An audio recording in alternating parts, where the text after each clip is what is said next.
नमस्कार। कभी सोचा है कि पुरी में भगवान जगन्नाथ, उनके भाई बलभद्र और बहन सुभद्रा की मूर्तियां थोड़ी अधूरी क्यों लगती हैं?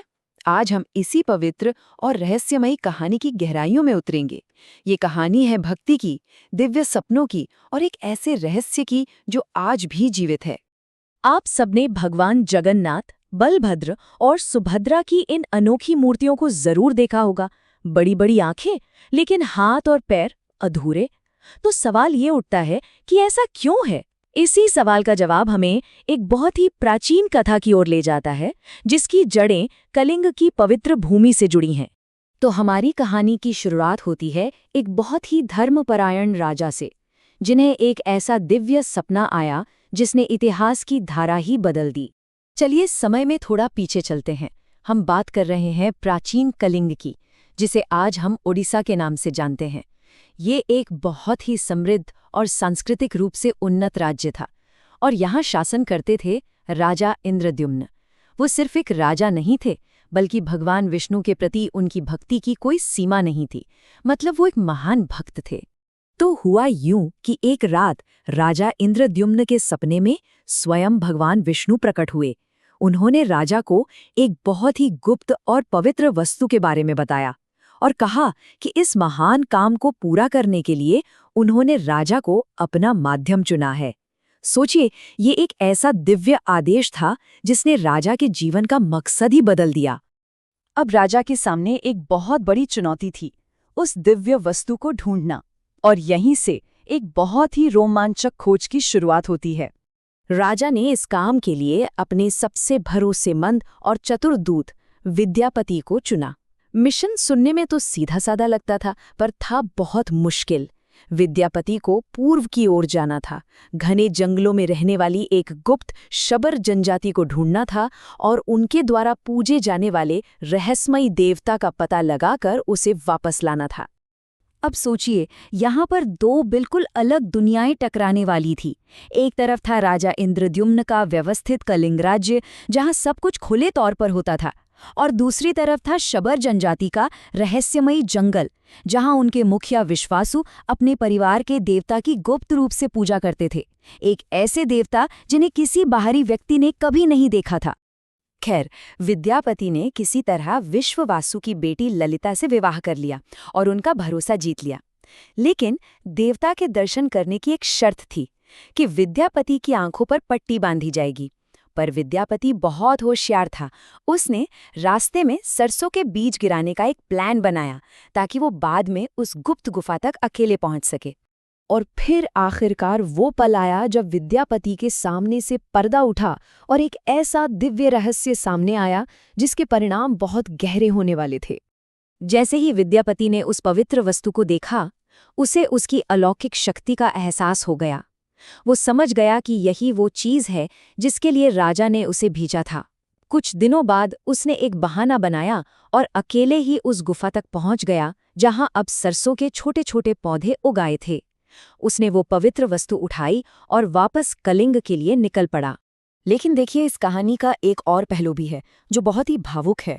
विद्यापति के जाने के बाद विश्ववासु और ललिता का दिल पूरी तरह टूट गया। उनके परिवार के इष्टदेव, उनकी आस्था का जो केंद्र था, वो उनसे छिन गया था। उनका दुख असीम था।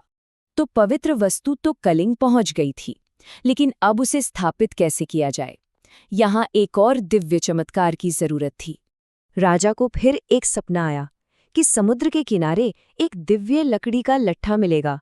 लट्ठा तो मिल गया, लेकिन राजा के हजारों सैनिक मिलकर भी उसे 1 इंच नहीं हिला पाए। तब राजा को अपनी गलती का एहसास हुआ। वो समझ गए कि उन्होंने विश्वासु को दुख पहुंचाया है। वो खुद विश्वासु के पास गए, उनसे माफी मांगी, और जब दोनों ने मिलकर उस लट्ठे को उठाया तो वो आसानी से उठ गया। ये सच्ची भक्ति और मेल मिलाप की शक्ति थी।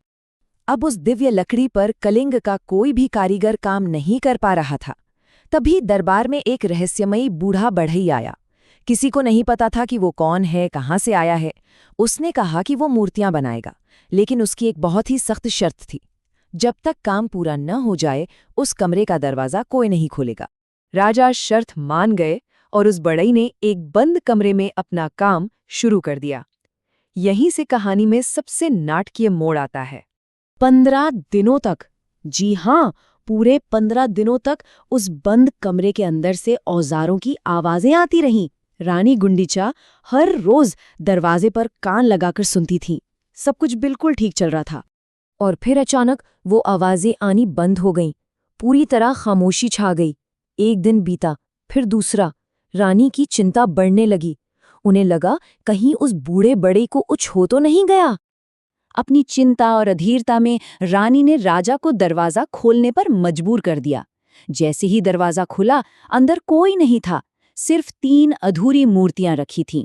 वो बूढ़ा कारीगर कोई और नहीं बल्कि स्वयं देवताओं के शिल्पी भगवान विश्वकर्मा थे। वादा टूट चुका था और वो अदृश्य हो गए। पहली नजर में तो ये एक बहुत बड़ी असफलता लग रही थी, लेकिन जैसा कि अक्सर होता है, दिव्य योजनाओं का असली मतलब हमारी समझ से कहीं गहरा होता है। राजा इंद्रद्युम्न तो पूरी तरह टूट गए। उन्हें लगा कि उन्होंने अपने प्रभु को निराश कर दिया है। उनके जीवन का सबसे बड़ा सपना, उनका सबसे बड़ा काम अधूरा रह गया था। उनका दुख और पछतावा बहुत गहरा था। और तभी एक आकाशवाणी हुई। भगवान ने राजा को सांत्वना देते हुए कहा, हे राजन, तुम्हें दुखी होने की जरूरत नहीं है। मेरी पूजा इसी रूप में करो। ये अधूरा रूप ही उनका चुना हुआ दिव्य स्वरूप था। और असली बात ये है, मूर्तियां भले ही भौतिक रूप से अधूरी थीं, लेकिन आध्यात्मिक रूप से वो पूरी तरह पूर्ण थीं। विद्यापति जो पवित्र ब्रह्म पदार्थ लेकर आए थे, जो कि भगवान का जीवंत सार माना जाता है, उसे मूर्तियों के अंदर स्थापित किया गया, जिससे उनमें प्राण प्रतिष्ठा हुई और वे जीवंत हो उठीं। तो ये कहानी हमें क्या सिखाती है? शायद यही कि सच्ची पूर्णता बाहरी रूप रंग में नहीं, बल्कि आंतरिक सार और अटूट विश्वास में होती है। एक अधूरा रूप, लेकिन एक पूर्ण आस्था। ये कथा हमें ये सोचने पर मजबूर करती है कि जीवन में जो चीजें हमें अधूरी लगती हैं, क्या वो भी हमारे विश्वास से पूर्ण हो सकती हैं? इस पर विचार जरूर कीजिएगा।